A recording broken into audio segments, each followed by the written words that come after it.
There comes a moment in every person's life when silence becomes unbearable. Not the silence of a quiet room, but the silence of your potential, screaming beneath the surface. You feel it when you lie awake at night, when you see others moving forward, and especially when you catch your own reflection and ask, why am I still stuck? We do not suffer from a lack of dreams. We suffer from inaction, from paralysis, from waiting for motivation like it's some kind of miracle. But there is no savior coming. There is no perfect moment arriving. Action must be forced, not found. Let us explore the deep psychological truths behind why we must force ourselves into action and how doing so can radically change the trajectory of our lives. In every human soul, there exists a storm, a relentless, swirling tempest of doubt, fear, indecision, shame, and yearning. It is a natural part of consciousness, the mind's reaction to the overwhelming complexity of life. This inner chaos is not inherently evil. In fact, it is often the birthplace of transformation. But left unaddressed, it grows teeth. It becomes louder, more paralyzing, more consuming. People live for years within this storm, waiting for it to calm, hoping that clarity will simply arrive like the morning sun. But it never does, because clarity is not something we wait for, it is something we create. Action is the alchemical process through which we transform chaos into order. Imagine a sculptor standing before an enormous slab of marble. To the untrained eye, it is nothing, lifeless, just stone. But the sculptor does not see only the stone. Within the raw material, he senses form, purpose, beauty. And yet that vision alone changes nothing. Without lifting the hammer, the vision remains imprisoned in silence. It is through repeated, precise, and sometimes violent effort that the hidden form is revealed. Every strike of the chisel brings it closer to life. So it is with us. We are the sculptors of our own becoming, and we are also the stone, untouched, incomplete, awaiting form. The world will not shape us. We must shape ourselves. There is a profound psychological truth in this metaphor. When we are overwhelmed by our own inner world, when our thoughts and emotions whirl without direction, it is not thinking that saves us, it is doing. The act of choosing a path, no matter how uncertain, is what interrupts the spiral. Action brings containment. It sets the boundaries for energy to flow productively rather than destructively. Inertia is a seductive lie. It tells us that we need more time, more information, more motivation. But what we really need is movement, however small. The decision to stand up, to write one sentence, to walk for 5 minutes. These are not meaningless acts. They are acts of power. They are declarations of agency in the face of inner disorder. There is a reason that those who endure great trauma often find healing not in passive reflection, but in structured activity. War veterans, for example, often return with their inner world shattered. But studies, and even more so, lived experience, reveal that those who commit to disciplined routines, who write daily, who walk through nature, who speak consistently, in therapy, begin to mend their fragmented selves. Not because they find some magical answer, but because the ritual of doing gives their chaos a shape. The pain is still there, but it no longer rules them. To act in the midst of chaos is to reclaim authorship of your life. It is to say, I may not understand everything within me, but I will not allow it to consume me. Through consistent effort, we begin to carve out who we are meant to become, not by escaping the storm, but by moving through it with steady hands and the courage to strike. There is a threshold in every human life that few dare to cross, and it is not some grand finale or climactic achievement. It is far more quiet, more intimate. It is the first step, the decision to begin when everything inside you screams to stay still. We tend to exalt those who have achieved success, those who have climbed the mountain or lit the world with their brilliance. Yet we rarely pause to consider the true moment of greatness, the instant they stood at the bottom, in darkness, in self-doubt, and chose to take the first uncertain step forward. That moment, often invisible to the world, is where transformation is born. To begin is to wrestle with resistance in its purest form. Not external resistance, but the internal voices that whisper, "You're not ready. You're not enough. What if you fail?" The first step isn't difficult because of what lies ahead. It is difficult because of what lies within. In that moment, you must stare directly at your own hesitation, your own fears, and still move forward. This confrontation with the self is what makes the beginning sacred, not because it is grand or impressive, but because it is painfully real. Think of the person who walks into a gym for the first time, carrying the weight not just of their body, but of shame, years of neglect, judgment, both from others and from themselves. Or the woman who sits before a blank screen to write, hands trembling not from lack of talent, but from the crushing belief that her words will not matter. Or the man who picks up the phone to make peace after years of silence, knowing he may be rejected. These are not ordinary moments. They are spiritual ones. In these moments, the soul chooses motion over stagnation, courage over comfort, life over numbness. There is beauty in recognizing that even those we admire most once stood in that same place. J.K. Rowling, now one of the most celebrated authors in the world, began her journey not with a publishing deal, but with a child in her arms and a pen in her hand, scribbling notes on napkins in a noisy cafe. She had every reason to give up: poverty, rejection, loneliness. But she began. Not because she was fearless, but because she dared to act in spite of fear. And that choice altered the course of millions of lives. The first step is sacred because it demands everything of us before we have anything to give. It is an act of faith in ourselves, taken when no results exist, when the reward is unclear, and when we are entirely exposed. That is where true bravery lives, not in finishing, but in beginning when the outcome is unknown. And once taken, this step often unlocks a momentum that reshapes the future. But the miracle is not in what comes after. The miracle is that we began it all. We are taught to wait for the right feeling before we act, to wait for inspiration before we write, for motivation before we move, for confidence before we speak. But the truth is far more paradoxical and far more liberating. The feeling we crave does not precede the act, it follows it.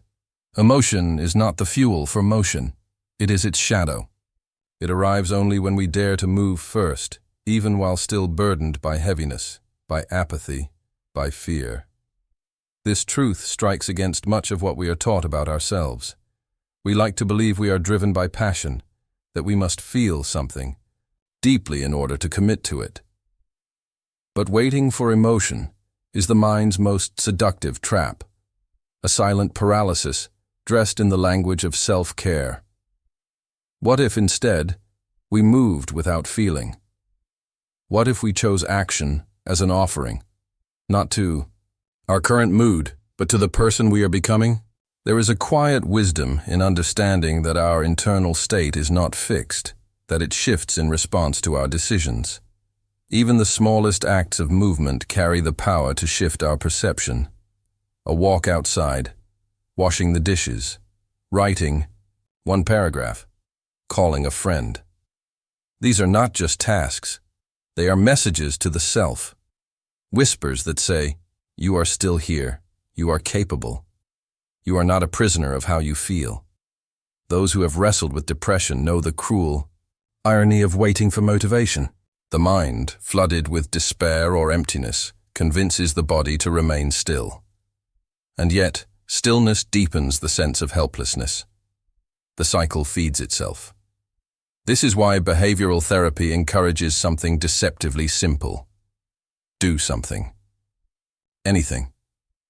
Not because you feel better, but because you want to. Make your bed. Brush your teeth. Open the curtains. These acts may seem trivial, but to a person battling darkness, they are victories. And what emerges after even one small victory is a subtle shift, a crack in the fog, a flicker of vitality. Movement, even mechanical and emotionless at first, awakens something ancient in us, the instinct that we are not entirely powerless. Science supports what the soul has always known. Motion changes brain chemistry. It triggers the release of dopamine, serotonin, endorphins, chemical echoes that reinforce the message, "This matters. Keep going." But these rewards are not handed out in advance. They must be earned, drawn forth by action itself. It is the very act of doing that reclaims the self from inertia. To move when you do not feel like it is not inauthentic. It is not a lie. It is a profound declaration that you are not your emotion, not your fatigue, not your hesitation. You are something deeper, something that remembers its worth even when the world within you forgets. Motion is not a denial of emotion. It is an invitation to rediscover it from a higher place. It is a doorway, and the only way to open it is to walk toward it. Who are you? This question, simple on the surface, holds a depth that shakes the foundation of our being. We spend years, sometimes lifetimes, searching for an answer, as if our true self lies buried beneath the surface, waiting to be discovered like a hidden artifact. But the truth is harder, more uncomfortable, and far more empowering. You are not something to be found. You are something to be made. Your identity is not a treasure waiting beneath the soil. It is a fire that must be built, lit, and fed with intention over time. It is forged, not found. We long to feel like we know who we are. We want clarity, direction, confidence. But these qualities do not arrive as gifts. They come only through effort, through the decisions we make again and again when no one is watching.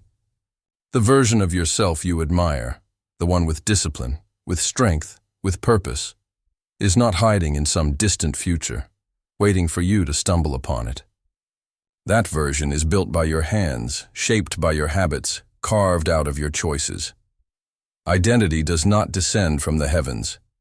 It emerges slowly from the earth beneath your feet, molded through sweat, sacrifice, and struggle. We often ask, "What is my purpose?" as if purpose is something we are assigned. But purpose is not handed to you. It is earned. And it is through consistent action that it begins to take form. Imagine a man who spent years chained to addiction, his life a pattern of despair and regret. At some point, something shifted, not because he had a sudden epiphany, but because he made a decision. He forced himself out of bed at 5 a.m. He ran every single day, even when it felt pointless. Slowly, brick by brick, that man constructed a new self.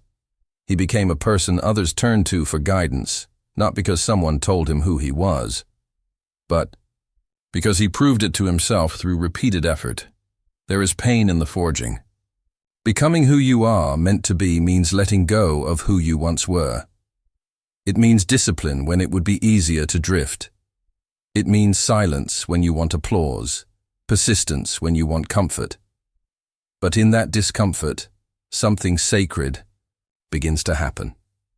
You begin to respect yourself, not for what you feel, but for what you do. And over time, that respect becomes a foundation. From that foundation, a new identity rises, one that is earned, not imagined. No one becomes strong, wise, or free by accident. They build their identity with patience and pressure, like steel being refined in fire. So if you find yourself asking who you are, shift the question. Ask instead, what am I building today? What choice am I making that will shape me tomorrow? Your identity is not a mystery to solve. It is a masterpiece waiting for your hand to begin. We spend much of our lives in quiet negotiation with discomfort. We bargain with it, avoid it, soften it. We tell ourselves, not today, when faced with the demand to rise early, to confront fear, to stay consistent in the face of distraction. Discipline feels like a burden, and naturally we resist it. But beneath this resistance lies a truth more painful than any morning alarm, any missed indulgence, or any act of self-denial. It is the weight of what we did not do. The slow, creeping ache of regret. At first, this ache is quiet. It whispers. A day passes, then a week, then a year, and nothing seems broken. But beneath the surface, something sacred begins to erode, the sense that your life is truly yours. Each moment we surrender to comfort at the expense of our purpose is a brick laid in a wall we will one day face, a barrier of our own making. And the terrible irony is this: the very discomfort we avoided is nothing compared to the grief that awaits when we realize the time we lost cannot be reclaimed. Discipline is difficult, yes. It demands sacrifice. It requires waking when you would rather sleep, pushing forward when you would rather pause, staying silent when you would rather complain. It asks us to delay gratification, to stay focused when the world seduces us with ease. But discipline, unlike regret, has a reward. It offers something in return. Over time, it builds strength, clarity, pride. It shapes a life that belongs to you, not to circumstance, not to other people's expectations, not to fear. Regret offers no such return. It takes, and it keeps taking. And the cruelest part is that it waits patiently. It does not shout. It waits until your hair grays, until your body slows, until the chances you once had no longer exist. Then it speaks. A hospice nurse once recorded the final reflections of those at the end of life, and the most common regret was not failure. It was not trying. It was the admission. I wish I had lived a life true to myself, not the life others expected of me. That longing, the yearning, for authenticity can only be fulfilled by action. And action, no matter how small, begins with discipline. The clock will not pause while you decide if you're ready. Time does not grant mercy to the hesitant. The days will pass whether you act or not, but you have a choice in how they pass. If you must suffer, and you will, let it be the suffering that builds. Let it be the discomfort that sculpts character, not the silence that echoes with, "What if?" Let your sweat write a story of effort rather than your stillness become a monument to fear. There is no easy path, but there is one that leads to freedom. And it begins the moment you stop asking if it's comfortable and start asking if it's worth it. So here we are. No more waiting. No more perfect moments. No more asking for permission. You must force yourself to act, even when you don't feel like it, even when it's hard, even when the fear whispers louder than your dreams. Because action is the only path forward. Move the stone. Forge the identity. Face the discomfort. Take the first sacred step. Your life is waiting on the other side of effort. So move. Now.